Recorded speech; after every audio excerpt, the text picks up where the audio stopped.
اللہ اپنی تجلی ظاہر کریں گے تو اس میں اتنی اٹریکشن ہوگی، اس میں لوگ ایسے مبہوت ہو جائیں گے کہ سجدے میں گر جائیں گے. اس وقت سجدہ کرنے میں مزہ آئے گا، لذت محسوس ہوگی. فرمایا لیکن کچھ لوگ ایسے ہوں گے جن کی کمر تختے کی کر دی جائے گی اور وہ سجدہ کرنا بھی چاہیں گے تو نہیں کر سکیں گے. یہ کون لوگ ہوں گے؟ فرمایا یہ وہ لوگ ہوں گے جن کو دنیا میں سجدے کے لیے، نماز کے لیے بلایا جاتا تھا، وہم سالمون، اس وقت ان کی کمر صحیح تھی، تختے کی نہیں تھی. یہ کمر جھکا سکتے تھے، سجدہ کر سکتے تھے، نماز پڑھ سکتے تھے.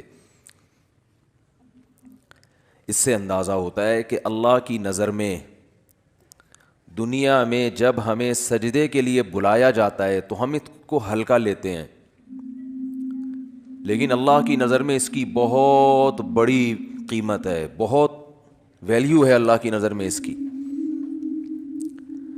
اس لیے خوب اچھی طرح سمجھ لیں کہ نماز کو ہلکا نہیں سمجھنا چاہیے. آج ہمیں بے نمازیوں کے بارے میں افسوس نہیں ہوتا، وہ تو پڑھتے ہی نہیں ہیں. نمازیوں کے بارے میں افسوس ہوتا ہے کہ جو نمازی بھی ہیں نا تو وہ بھی اپنی نماز کی ایسے حفاظت نہیں کرتے جیسے اللہ نے حکم دیا ہے. انہوں نے بھی ایک سائیڈ میں ایک چیز رکھا ہوا ہے کہ جب سارے کاموں سے فارغ ہو گئے تو چلو کیا پڑھ لیتے ہیں، نماز پڑھ لیتے ہیں.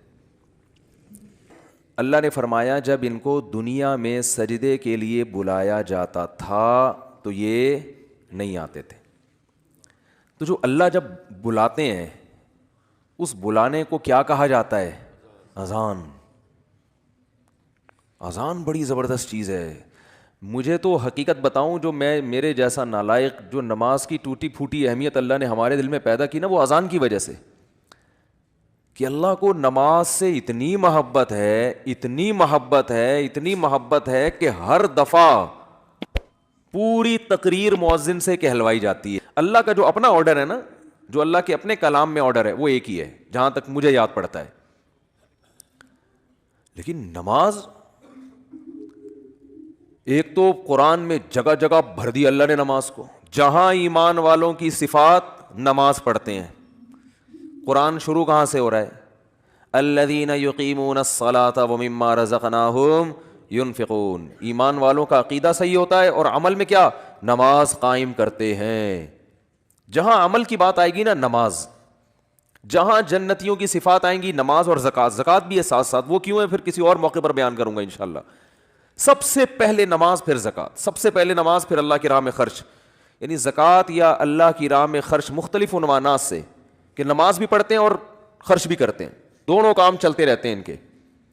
اس سے پتہ چلتا ہے کنجوس نمازی اللہ کو پسند نہیں ہے. یعنی نماز کے ساتھ سخاوت بھی ہے. تو لیکن نماز کو پہلے درجے پہ رکھا گیا ہے. وجہ کیا ہے اس کی؟ اتنا فوکس کیوں کیا جا رہا ہے، اتنا زیادہ اس کو ہائی لائٹ کیوں کیا جا رہا ہے؟ پھر چلو اللہ نے قرآن میں درجنوں جگہوں پر کہہ دیا نماز پڑھو، بار بار کہہ دیا نماز پڑھو نماز پڑھو. اتنا کہا ہے کہ اس سے زیادہ کوئی حکم قرآن میں ملتا ہی نہیں ہے. چلو اتنا زیادہ کہہ دیا، اب تو بار بار اناؤنسمنٹ کی ضرورت اور بھی نہیں ہے نا. اب تو بالکل ہی ضرورت نہیں ہے. دیکھ بہت مشکل ہے. تو جب اللہ نے نماز کو سینکڑوں دفعہ ریپیٹ کیا قرآن میں، تو اب تو ہر وقت یاد دلانے کی بالکل بھی ضرورت نہیں تھی. کمال ہے بھائی، اللہ نے کیا فرمایا کہ اتنا یاد دلاؤ کہ پیدائش سے لے کے موت تک اذان ہی سنتا رہیے بیٹھ کے.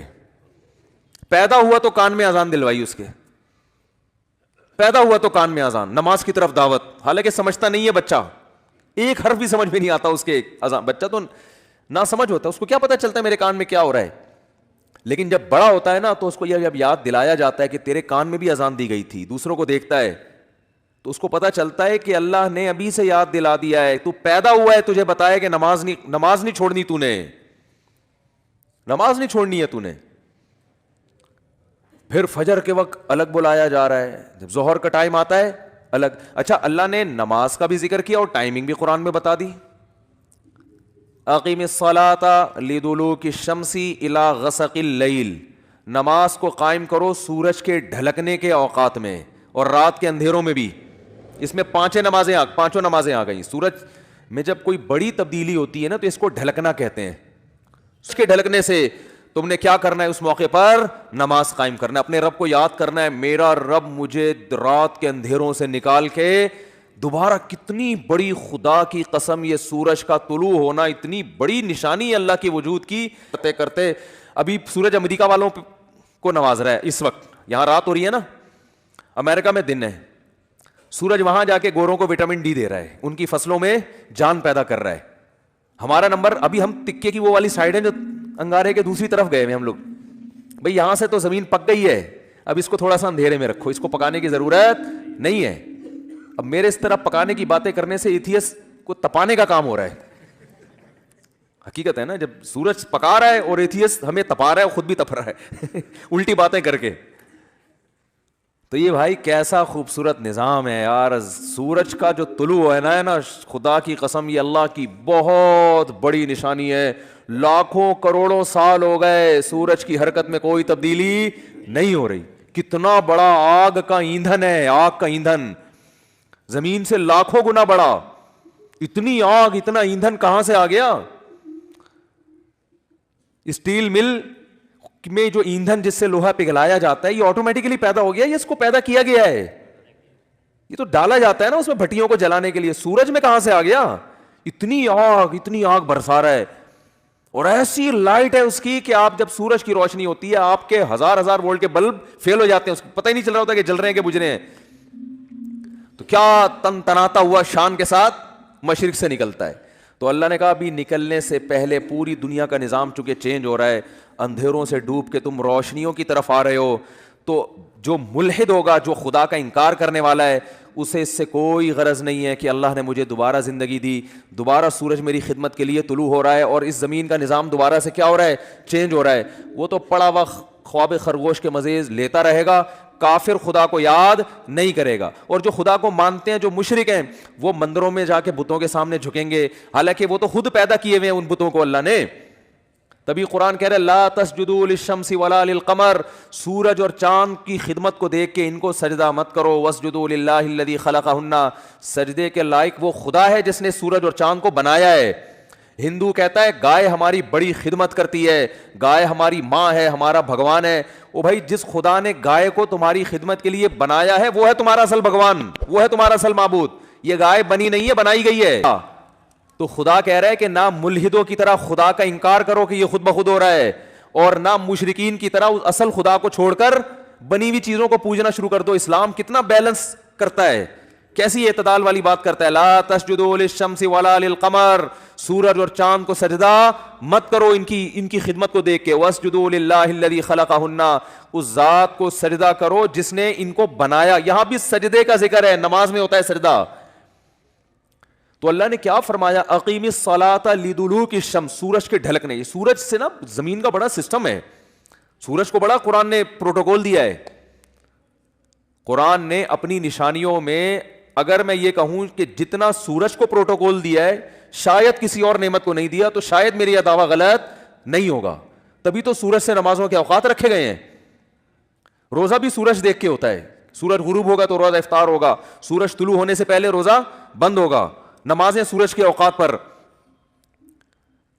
تو یہ کیا ہے؟ اس لیے کہ دلوک کہتے ہیں ڈھلکنا. تو اللہ نے ڈھلکنے کے اوقات اس لیے رکھے کہ اس وقت دنیا میں بڑی بڑی تبدیلیاں آ رہی ہوتی ہیں, بڑی بڑی تبدیلیاں. رات کے اندھیرے دور ہونا شروع ہو جاتے ہیں, ایک بہت بڑی چینجنگ دنیا میں آتی ہے جس کا پوری دنیا پہ بھی اثر پڑتا ہے, آپ کی باڈی پہ بھی اثر پڑتا ہے, پوری دنیا کے نظام پہ اثر. وہ کیا ہے؟ سورج کی جو کرنیں ہیں, مشرق سے بھی سورج کے طلوع ہونے کا ٹائم ہوا ہے, آپ کو روشنی دیکھ کے اندازہ ہو جاتا ہے کہ اب صبح ہونے والی ہے اور اس زمین کے نظام میں تبدیلی آنے والی ہے.